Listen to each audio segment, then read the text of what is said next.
Okay, riders, let's set them up. Riders ready. Watch the gate. What's up, friends? It's Josh, and this weekend, I'm putting my money where my mouth is. If you spent more than 5 minutes with me, you've probably heard me claim that the all-mountain Hardtail is the most versatile do-it-all mountain bike you can buy. And this weekend, I'm going to put that to the test. Over the next 3 days, Kyle and Rachel Strait are going to be hosting their third annual Strait Acres Dual Slalom race at Snow Summit. When I found out that Team Big Bear is going to be doing their downhill race and enduro race the same weekend, I knew it was a perfect opportunity to see what I and my Hardtail could do. It's going to be a pretty busy 3 days of racing, but I'm really excited to give it a shot and see how it goes.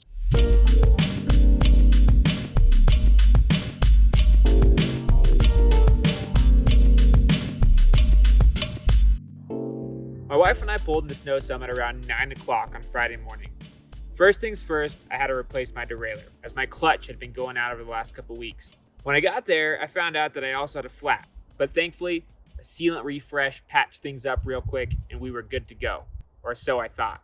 More on that later. After going over to registration, picking up my number plates, checking in, making sure everything was good to go, I went out for a warm-up lap. And man, am I glad I did, because that dual slalom course was gnarly.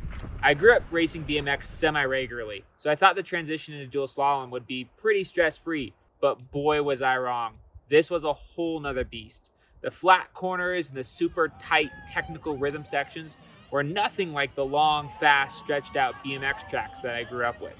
After talking with a few more experienced riders and pros, I learned that these technical features were a trademark of Kyle's and that this was one of the hardest dual slalom courses they'd ridden the whole season. While that helped my ego, it did nothing to help my time. That night was qualifying, and I managed to qualify second in the 34 and under sport class.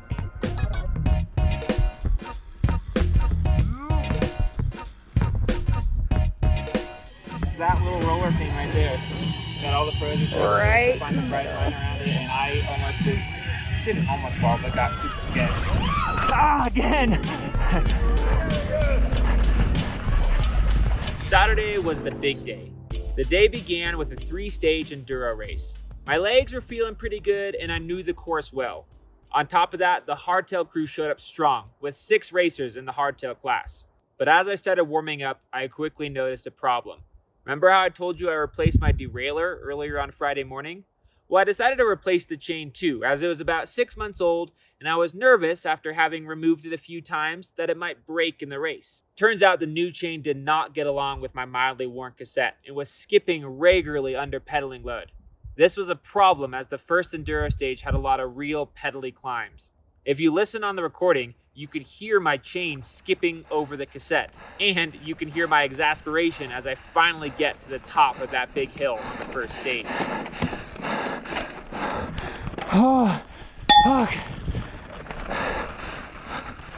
I'm guessing I didn't notice it the previous day in dual slalom practice because, for me, as a relatively novice dual slalom racer, I wasn't doing a lot of heavy pedaling. Mostly, I was just trying to stay off the brakes. Stage 2 consisted of mostly moderate grade switchbacks. While cornering isn't usually my strength, I felt pretty good about being able to hold my speed through this type of terrain. The final stage was by far the most technical of the 3. Unsurprisingly, this is where I posted my best time, coming in almost 10 seconds faster than the second place rider on that stage.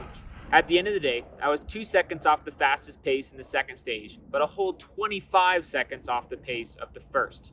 This placed me in 3rd overall. I think most of that deficit was due to the drivetrain issues I was having, which even forced me to get off my bike and run through a section of trail.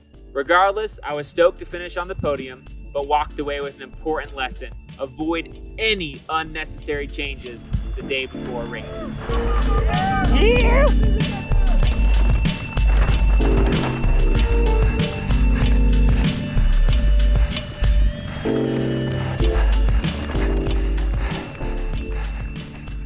The Enduro Awards finished with just enough time to get a few practice laps under my belt before the dual slalom finals. I chose to spend most of my time working on that first technical rhythm section.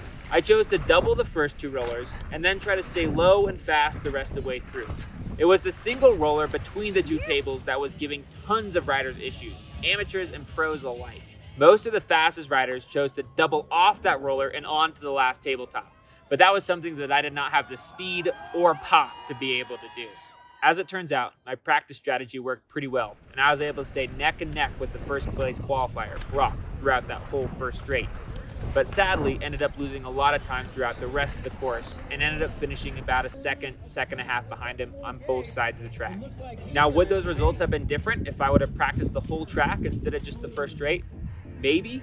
But unlike the Enduro, I feel pretty good about my performance here, and I'll take the silver. I'm happy with it.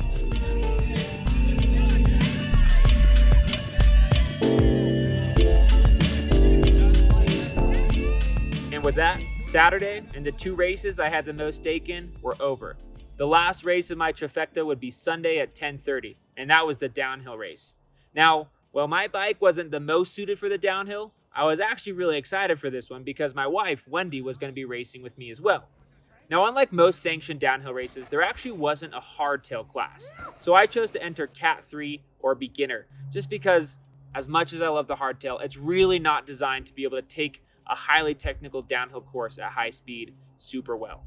Wendy, who ended up racing on our coworker's downhill bike, a Trek Session, also entered the Cat 3 women's division. There ended up being quite a good showing in my 34 and under men's division, 15 of us in all. My goal was to finish in under 5 minutes and 30 seconds. I think a fast time and kind of the intermediate expert level is about a 5-minute time. So I thought if I could get under 5:30, I'd feel pretty good. I ended up finishing in a 5:24, which put me in 9th place. Regardless of what the standings say, that 9th place finish was honestly one of my proudest efforts. It felt pretty cool to be able to take my hardtail out and beat guys who were on full-blown, purpose-built downhill bikes on a downhill race. The only thing I was more proud of was my wife, who ended up placing first in Cat 3. In fact, her time was so good that she would have podiumed in Cat 2, the class above what she entered. So, what did I learn over 3 days, 3 races, and 2 podiums on the same bike? First of all, it's awesome to see such a huge crowd of mountain bike racers these days, especially in the junior class.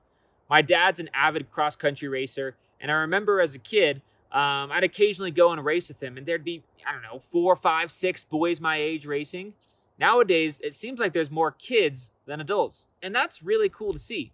But what about the bike? That's what I was there to test, right? Well, I'm happy to say that other than my mechanical miscalculation, she handled beautifully. Sure, I might have been faster in some of the races on a purpose-built bike, but I stand by my statement that dollar for dollar, there isn't a more cross-capable rig than the all-mountain hardtail. I met just 2 or 3 other people who were racing the same bike in all 3 divisions that weekend, and all of them had certain complaints about what their specific bike lacked in one or multiple categories.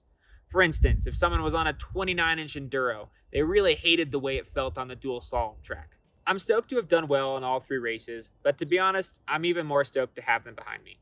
My next big project will be a full-length 2 to 3 minute free ride video.